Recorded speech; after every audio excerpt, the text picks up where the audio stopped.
कैसे एक पागल ज़हनी जो मरीज है वो एम्बुलेंस लेता है और एम्बुलेंस लेके बाहर चला गया। एक बिल्डिंग से वो दूसरी बिल्डिंग जाता है और वो चाबी लेके बाहर निकलता है और वो डिपर मारता जाता है। वो 9:30 बजे जाता है शाहदरा हॉस्पिटल और वहाँ पर जो एमएस है उनको जाके कहता है मैं सेक्रेटरी हेल्थ हूँ। जो पागल एम्बुलेंस किसी गाड़ी को मार देता, कोई मुसाफिरों वाली गाड़ी को मार देता, तो इसका कौन जिम्मेदार था? लाहौर के मेंटल हॉस्पिटल से एक पागल निकलता है सुबह 4 बजे, एम्बुलेंस की चाबी उठाता है, स्टार्ट करता है और वो पागल जो है वो सीट पे बैठ के ड्राइव करता हुआ एम्बुलेंस लेके निकल जाता है और एम्बुलेंस लेके 4 बजे निकलता है और 9 बजे पहुंचता है जाके शाहदरा हॉस्पिटल, जो कि महज 20 से 25 मिनट की ड्राइव भी नहीं बनती। वहाँ शाहदरा हॉस्पिटल जाके पहुँच के कहता है कि जी मैं सर्विसेज हॉस्पिटल का एमएस हूँ और मैं वहाँ से इधर आ गया हूँ चार्ज लेने, अब मैं शाहदरा हॉस्पिटल का चार्ज संभालूंगा, मैं यहाँ पे आपका एमएस लग गया हूँ। जब हॉस्पिटल वाले देखते हैं कि एक पागल जिसने यूनिफॉर्म पहनी हुई है और वो पागलों वाली हरकतें कर रहा है, एम्बुलेंस पे आया और एमएस है, उनको शक होता है, वो तहकीक करते हैं तो पता लगता है कि ये पागल हॉस्पिटल का एक मरीज है, ये वहाँ पे 2022 से दाखिल था और ये एम्बुलेंस लेके चोरी शाहदरा हॉस्पिटल पहुंचा हुआ है। मेरे साथ ताबिश भट्ट साहब मौजूद हैं जो कि सीनियर जर्नलिस्ट भी हैं और साथ ही साथ हेल्थ बीट को बड़े अच्छे से जानते हैं, समझते हैं। इनसे जानते हैं ये इन एक्चुअल मामला क्या है। बुध की 4 बजे ऑलमोस्ट ये वाकया पेश आया। सहरी का वक्त था। रेहानुल हक नामी ये शख्स है और 2022 से दाखिल है मेंटल हॉस्पिटल में और 50 साल इसकी उम्र है। एक चीज़ अगर आप देखें ना कि मेंटल हॉस्पिटल में जो पेशेंट 3-4 साल या कई सालों से रह रहे होते हैं ना, तो उसे एज अ वर्कर काम करवाया जाता है। उस हॉस्पिटल में मुख्तलिफ काम उसको दिए जाते हैं। अब जब ये वाकया पेश आता है 4 बजे ही ऑलमोस्ट पंजाब मेंटल हॉस्पिटल से बिल्कुल साथ ब्लड ट्रांसफ्यूजन अथॉरिटी है, एक बिल्डिंग से वो दूसरी बिल्डिंग जाता है और 4 बजे तमाम चीज़ें बंद होती हैं, कोई वहाँ पे बंदा मौजूद नहीं होता। किस तरह वो चाबी लेता है और वो चाबी लेके बाहर निकलता है और वो डिपर मारता जाता है। 3 गेट है, अगर आपने ब्लड ट्रांसफ्यूजन अथॉरिटी से निकलना है ना बाहर एग्जिट की तरफ, तो 3 गेट है। मतलब ये सिक्योरिटी रिस्क थे वहाँ पर अगर आप देखें।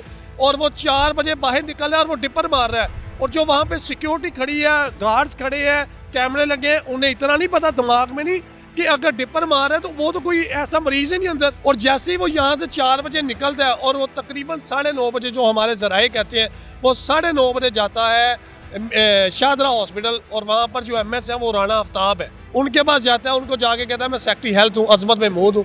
अब वो बड़े परेशान होते हैं। यहाँ पर लिखा हुई है, उसकी यूनिफॉर्म देखी तो यहाँ पर लिखा है PIMH। फिर कहता है मैं यहाँ पर चार्ज लेना है, मैं सर्विसेज हॉस्पिटल हूँ। मतलब वो बहकी बातें करता है। इसी असना में राना खुरम आफ्ताब जो पुलिस स्टेशन है वहाँ पर कॉल करते हैं, वहाँ पर पुलिस आती है, उनको इसके हैंड ओवर किया जाता है और फिर उसके बाद यहाँ की जो इंतज़ामिया है जिनका ये मरीज़ है मेंटल हॉस्पिटल का, उनको कॉल की जाती है। फिर जो हेड ड्राइवर है पंजाब ब्लड ट्रांसफ्यूजन अथॉरिटी का, उसको कॉल की जाती है, उसको बुलाया जाता है। फिर थाना शादमान की जो पुलिस है उसको बुलाया जाता है। फिर तकरीबन 11:30 बजे इसको हैंड ओवर किया जाता है, उनके एम्बुलेंस भी और ये मरीज़ भी। और इसके बाद देखें ना, अभी तक रिपोर्ट 4 रुकनी कमेटी बनाई मेंटल हॉस्पिटल ने कि जी हमारा मरीज़ जो पागल है वो कैसे बाहर गया, लेकिन सोर्स ये कहते हैं कि इससे काम करवाया जाता था और ये गाड़ी अच्छे से चला लेता है, इससे पहले भी ये गाड़ी चलाता होगा, लेकिन एक आम आदमी को किस तरह पता कि चाबी यहाँ पड़ी है। मैं ये जानना चाहूँगा कि क्या कहानी इतनी सादा है जितनी बताई जा रही है कि एक पागल निकला और वो गाड़ी लेके चला गया और वो गलती से और वापस आ गया?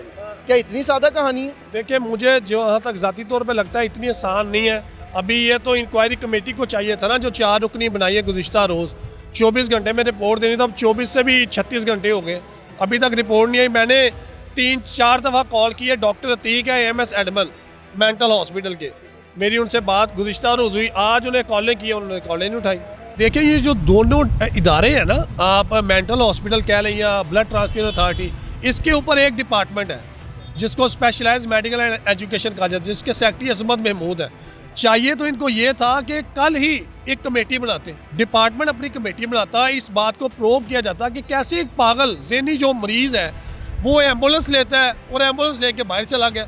लेकिन बदकिस्मती ये है कि डिपार्टमेंट की जानिब से कोई कमेटी नहीं बनाई गई। और ये जो बात कल बाहर आई है ना मंजर आम में, ये DIG ऑपरेशन की तरफ से आई है, पुलिस की तरफ से आई है। हेल्थ डिपार्टमेंट ने या उसके जो तर्जमान है उन्होंने कोई प्रेस रिलीज जारी नहीं की, उसने वजाहत अभी तक नहीं दी। 36 घंटे गुजरने के बावजूद हेल्थ डिपार्टमेंट ने कोई ऐसी वजाहत नहीं दी कि आया कि वाकया क्या हुआ। अच्छा, इसमें मशकूक हरकत जो है वो सबसे ज़्यादा ये है कि 4 बजे निकला, 9 बजे पहुंचा, तो ये तकरीबन 5 घंटे एम्बुलेंस का गायब रहना, और वो कहाँ पर गायब रही है ये सवालिया निशान है। इस हवाले से कोई अपडेट आई है अभी? देखिए, मैंने पुलिस से भी बात की है, मैंने मेंटल हॉस्पिटल से भी, और जैसे मैंने कहा डायरेक्टर को कॉल किया, उन्होंने कॉल नहीं उठाई। लेकिन मेरे सोर्स ये कह रहे हैं कि सेक्रेटरी हेल्थ ने मना किया हुआ है, सेक्रेटरी हेल्थ ने मना किया हुआ। उन्होंने कहा है कि जी किसी ने भी इस हवाले से मीडिया से कोई गुफ्तगू नहीं करनी। लेकिन देखिए, इतना बड़ा ये खुदा ना खासा ये जो पागल एम्बुलेंस किसी गाड़ी को मार देता, कोई मुसाफिरों वाली गाड़ी को मार देता, तो इसका कौन जिम्मेदार था?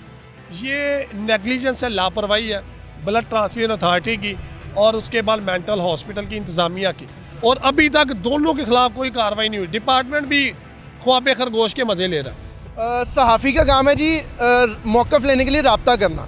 रब्ता वो कह रहे हैं मैं कर रहा हूँ, कॉल्स जो हैं वो कर रहे हैं, लेकिन डायरेक्टर की जानिब से, इवन इंतज़ामिया के किसी पर्सन की जानिब से कोई रब्ता नहीं किया जा रहा।